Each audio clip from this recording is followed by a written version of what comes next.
Hey guys, this is Spartacus here, and in today's video I'm going to be showing you a guide on how to complete the Staycation Season 4 Zombies Challenge here in Black Ops Cold War. The description of this challenge reads, in round base, reach round 20 without leaving the starting area. And I'm going to be honest with you, this one took me quite a few tries to actually complete and was a little tricky to actually do. And the cool thing, if you guys are going for this challenge, you can also at the same time go for the Dark Ops challenge called Good Enough, where the description of that challenge reads, reach round 20 with only your starting loadout and no upgrades. So you could basically get these done in one go if you really wanted to.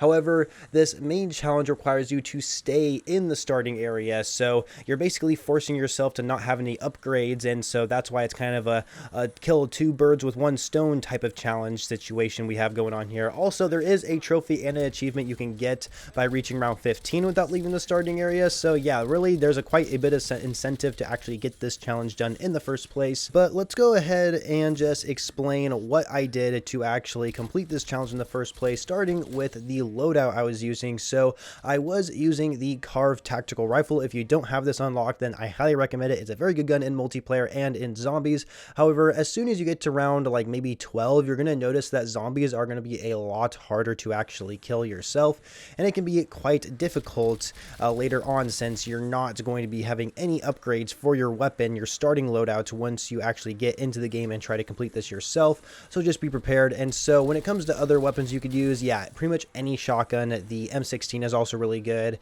I don't really recommend light machine guns just because they're going to slow you down a lot when it comes to your movement speed, so not something I quite recommend.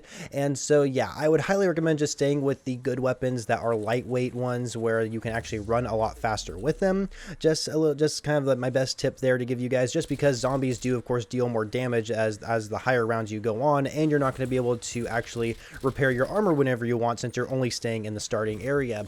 And so the other recommendation I have is using Aether Shroud as your field upgrade. Now, it doesn't really matter what field upgrade you use. You could be someone who's really good at surviving and you don't go down too often. However, Aether Shroud's going to really help out in those situations where you might get stuck between a tree and a zombie, and then the Aether Shroud comes in clutch and you won't actually die because of that BS that just happened to you. And so that's why I used it.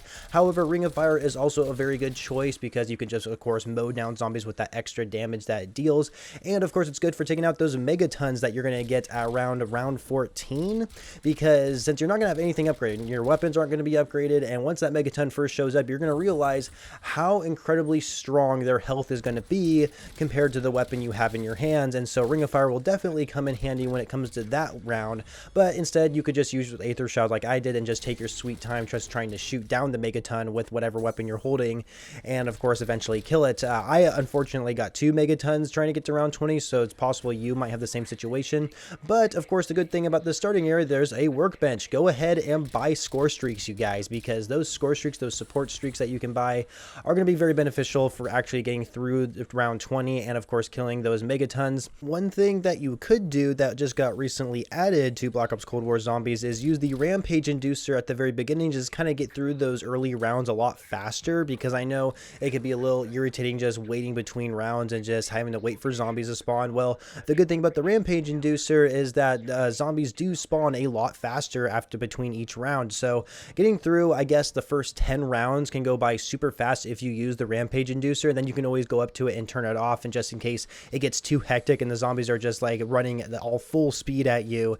And trust me, I tried actually completing this just using the Rampage Inducer only the entire time, and I realized how big of a mistake that was, considering zombies would just run super fast. Of course, the damage that zombies deal become a lot stronger at the higher rounds, and so I can't repair any armor. And so yeah, I just found it to be really difficult having the Rampage Inducer on the whole time. However, if you do it for the first about 10 rounds, 10 or 12 rounds, then I think you can get through it a lot faster, and you don't actually have to wait a lot longer than you usually do in, I guess, normal survival based zombies maps. And so anyway, that's my biggest tip for you guys. There's really nothing else to say. Just take advantage of that workbench there and just get as much salvage as possible. Spend them on things like monkey bombs, or maybe the Casimir grenade, you know, of course that brings up that whole black hole thing. That thing is pretty powerful. Yeah, buy supports kill streaks as well. Those are definitely going to make it a lot easier to kill the megatons. And so yeah, and of course take advantage of your field upgrade, right? Whether you're using Ring of Fire, or of course Aether Shroud, or maybe you're using Energy Mine. I tried Energy energy mine out, and actually that's not a bad one either. It doesn't really matter which one you use, except for maybe healing aura or frost blast, probably the more useless ones. But yeah, anyway, that's really all I have to say for this guide, you guys. It's gonna probably take you a couple tries, but eventually you'll get through it, and I'm sure it'll be totally worth it once you're done, considering you actually technically are completing 3 different things while trying to do this: the Staycation challenge, the Dark Ops challenge, and of course that trophy and achievement that you may not already have unlocked. So anyway, hope you guys found this guide useful. If you did, make sure you leave a like, and of course subscribe to this channel for more guides in the future, and I shall catch you guys later.